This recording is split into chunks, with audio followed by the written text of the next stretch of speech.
Hello students, how are you all. I am Anoop Dhiman और आज हम लोग बात करेंगे क्लास 9th में फिजिक्स के फर्स्ट चैप्टर जो कि एनसीईआरटी के अकॉर्डिंग हमारा 8th चैप्टर है। इस चैप्टर में प्रीवियस लेक्चर में हम लोगों ने बात की थी डिस्टेंस एंड डिस्प्लेसमेंट के बारे में and scalar and vector quantity के बारे में। तो इन्हीं दोनों टॉपिक्स पर एनसीईआरटी में कुछ क्वेश्चंस दिए गए हैं। आज के लेक्चर में उन क्वेश्चंस के बारे में बात करेंगे और साथ ही हम लोग बात करेंगे uniform and non uniform motion के बारे में। तो नाउ स्टूडेंट, अगर आप लोग हमारे चैनल पर न्यू हैं then first of all you need to subscribe our channel and also press the bell icon so that you can get the regular notification. Now without wasting a single minute, let's start the today's topic. तो now student बात कर लेते हैं इस question के बारे में। ये क्वेश्चन पेज नंबर 100 पर गिवन है एनसीईआरटी के अंदर। तो क्वेश्चन है हमारे पास, an object move through a distance, can it have zero displacement? If yes, support your answer with an example.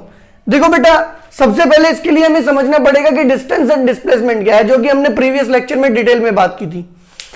तो डिस्टेंस क्या होता है?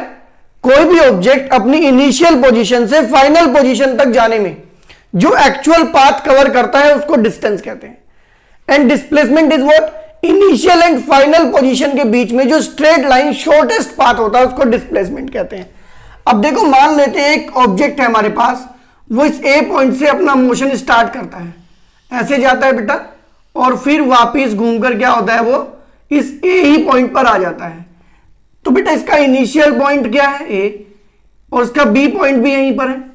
तो ए एंड बी के बीच में डिस्टेंस कितना आ रहा है? स्ट्रेट लाइन अगर देखा जाए तो जीरो जीरो आ रहा है ना बेटा।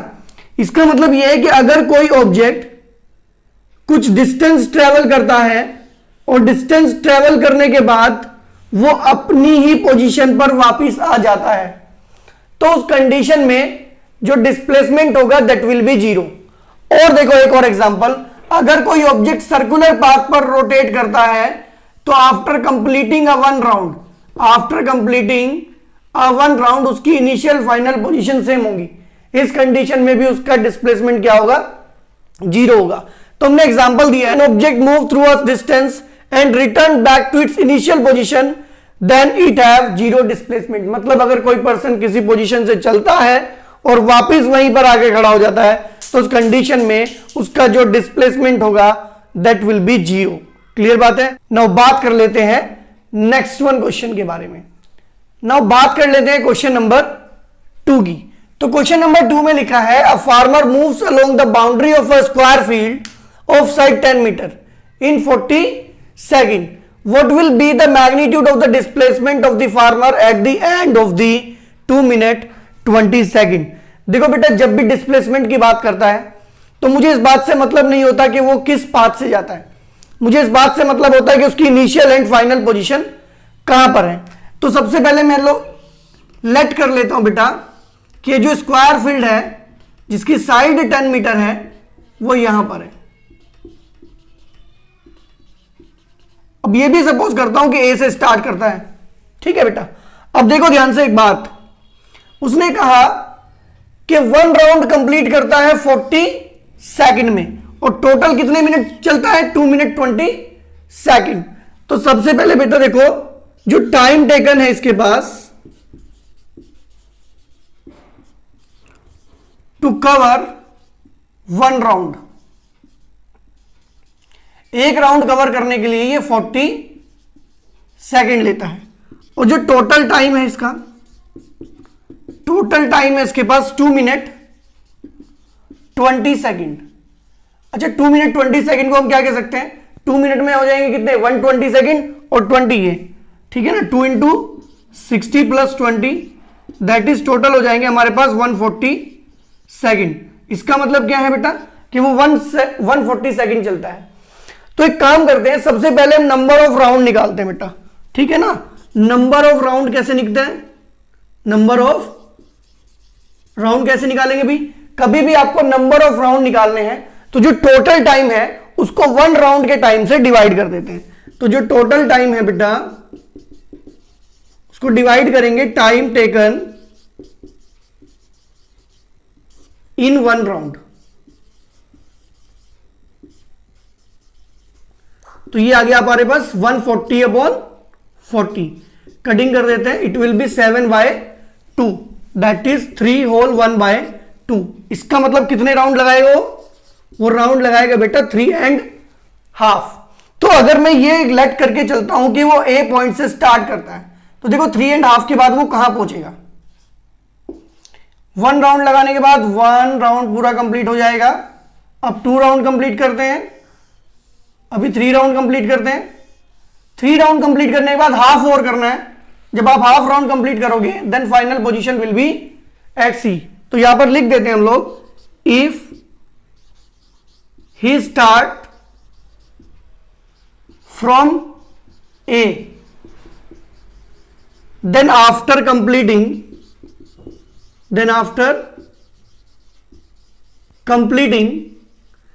3.5 round he will be at what C। अभी देखो C पॉइंट तक का डिस्टेंस, डिस्प्लेसमेंट क्या होगा, displacement is the shortest path between the initial and the final position. तो ये इनिशियल पोजीशन है, ये फाइनल पोजीशन है, ठीक है बेटा, ये डिस्प्लेसमेंट है। मतलब मुझे ए से लेकर सी तक का डिस्टेंस फाइंड करना है। तो मेरे पास ये राइट एंगल ट्राइंगल है, देखो बेटा, ठीक है ना। इन राइट ट्राइंगल हम लोग पाइथागोरस लगाते हैं, ठीक है। A C square will be A B square plus B C square, ये पाइथागोरस लगाएंगे। A C square will be 10 square plus 10 square, fine. तो यहां से A C square it will be 200, fine. और यहां से AC कितना आ जाएगा बेटा, AC आ जाएगा स्क्वायर रूट ऑफ 200, और we can say AC will be 10 under root of 2 metre. तो कितना डिस्प्लेसमेंट वो अचीव करेगा, वो अचीव करेगा 10 अंडर रूट 2 मीटर। तो यहां लिख देते हैं भाई, तो डिस्प्लेसमेंट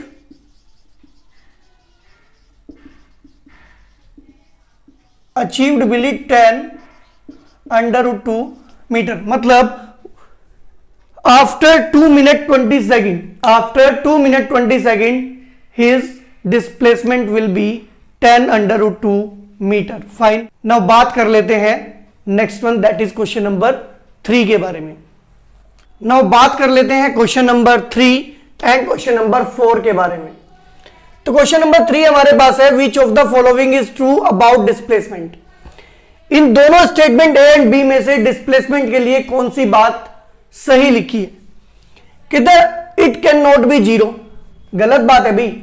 अभी हमने बात की कि अगर किसी भी ऑब्जेक्ट की initial and final position same होती है तो डिस्प्लेसमेंट जीरो हो सकता है। तो यहां पर हमने लिखा है पहले आंसर में, दैट इज फॉल्स। रीजन दिया है because it can be zero if initial and final position of object are same. अगर initial and final position same होंगी देन हमारा जो डिस्प्लेसमेंट होगा that will be zero. Second question लिखा है, its magnitude is greater than the distance travelled by the object. भाई distance travelled तो होता है एक्चुअल पाथ और डिस्प्लेसमेंट होता है इनिशियल टू फाइनल। तो इनिशियल टू फाइनल जो है हमारा straight line path shortest distance होता है, ठीक है ना। तो डिस्प्लेसमेंट तो ऑलवेज क्या होता है, लेस देन डिस्टेंस होता है। तो ये तो गलत लिखा है दूसरी बात भी, ठीक है ना बेटा। तो ये भी हमारा फॉल्स है। रीजन क्या है, because displacement is always less than और इक्वल्स टू डिस्टेंस। क्लियर बात है। तो दोनों के दोनों स्टेटमेंट हमारे फॉल्स हैं। And the question number 4 is what, कहता है what is an odometer. Actual में ओडोमीटर क्या होता है, ओडोमीटर एक डिवाइस होता है। आप लोगों ने देखा होगा आपकी गाड़ी के अंदर क्या होता है, एक डिवाइस लगा होता है जिसमें ऐसे 0 लिखा होता है, ठीक है बेटा। जब आप गाड़ी चलाते हैं तो सबसे पहले ये 1 2 3 4 ऐसे नंबरिंग चलती है जो आपको ये बताता है कि कितना आपने डिस्टेंस ट्रेवल किया है। तो यहां पर ये बात ध्यान रखनी है आप लोगों को कि ओडोमीटर क्या बताता है, डिस्टेंस ट्रेवल्ड बताता है। कभी भी इसमें डिस्प्लेसमेंट नहीं लिखेंगे। अब डिस्प्लेसमेंट क्यों आंसर नहीं हो सकता, क्योंकि सपोज करते हैं अगर आप कोई गाड़ी लेके चलते हैं और वापस अपने घर आ जाते हैं तो डिस्प्लेसमेंट तो जीरो होता है, लेकिन वो जीरो नहीं दिखाता। वो आपका एक्चुअल में जो आपने पाथ कवर किया है उसके बारे में बात करता है। क्लियर बात है। तो odometer is what, it is a device which is used to measure the distance travelled by an object. Clear बात है। नाउ हम लोग बात कर लेते हैं uniform and non uniform motion के बारे में।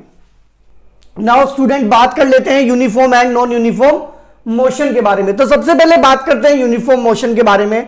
लिखा है if an object travels equal distances in equal interval of time then it is said to be in uniform motion. It means that अगर कोई भी ऑब्जेक्ट इक्वल टाइम इंटरवल्स में equal distances travel करता है तो उसको बोलते हैं यूनिफॉर्म मोशन। नाउ अभी एक एग्जांपल लिया हमने। ये एक पर्सन है जो फर्स्ट 5 मिनट में 10 मीटर का डिस्टेंस ट्रेवल करता है, नेक्स्ट 5 मिनट में भी ये 10 मीटर का डिस्टेंस ट्रेवल करता है, नेक्स्ट 5 मिनट में भी 10 मीटर डिस्टेंस ट्रेवल करता है और नेक्स्ट 5 में भी 10 मीटर करता है। इसका मतलब ये जो बेटा टाइम इंटरवल है, इक्वल टाइम इंटरवल है 5 मिनट के और डिस्टेंसेस भी इक्वल ही ट्रेवल करता है, तो उस कंडीशन में object is said to be in uniform motion. Clear बात है। तो सेकेंडली हम लोग देख लें नॉन यूनिफॉर्म मोशन के बारे में। लिखा है नॉन यूनिफॉर्म मोशन में if an object travels unequal distances, यहां पर क्या था बेटा इक्वल डिस्टेंसेस और यहां पर आ गया unequal distances in equal interval of time. देखो यहां भी इक्वल ही था। क्लियर बात है। In equal interval of time then it is said to be in non uniform motion. It means that अगर कोई ऑब्जेक्ट इक्वल टाइम इंटरवल्स में अनइक्वल डिस्टेंसेस ट्रेवल करता है then it is said to be in non uniform motion. अभी first 5 minute में ये distance travel करता है 10 मीटर, नेक्स्ट 5 मिनट में ये डिस्टेंस ट्रेवल करता है 15 और नेक्स्ट 5 मिनट में डिस्टेंस ट्रेवल करता है 20 मीटर। इट मींस दैट ये इक्वल टाइम इंटरवल्स में अनइक्वल डिस्टेंसेस ट्रेवल करता है। इट मींस दैट ये नॉन यूनिफॉर्म मोशन में है। क्लियर बात है। तो यूनिफॉर्म एंड नॉन यूनिफॉर्म एक इंपॉर्टेंट पार्ट है हमारे एग्जाम पॉइंट ऑफ व्यू से। तो यहां बस आप लोग जब डेफिनेशन लिखे तो याद रखें टाइम इंटरवल दोनों में इक्वल आएंगे, लेकिन यूनिफॉर्म में डिस्टेंसेस इक्वल आएंगे, नॉन यूनिफॉर्म में डिस्टेंसेस अनइक्वल आएंगे जब आप लोग डेफिनेशन लिखेंगे। क्लियर बात है स्टूडेंट। तो नाउ स्टूडेंट इस वीडियो में हम लोग इतना ही कवर करते हैं। नेक्स्ट टॉपिक हम लोग नेक्स्ट वीडियो में कवर करेंगे। तो स्टूडेंट अगर आप लोगों को हमारी वीडियो अच्छी लगी तो इसे लाइक करें, शेयर करें और साथ ही हमारे चैनल को सब्सक्राइब करना बिल्कुल ना भूलें। नाउ स्टूडेंट मिलते हैं नेक्स्ट वीडियो में।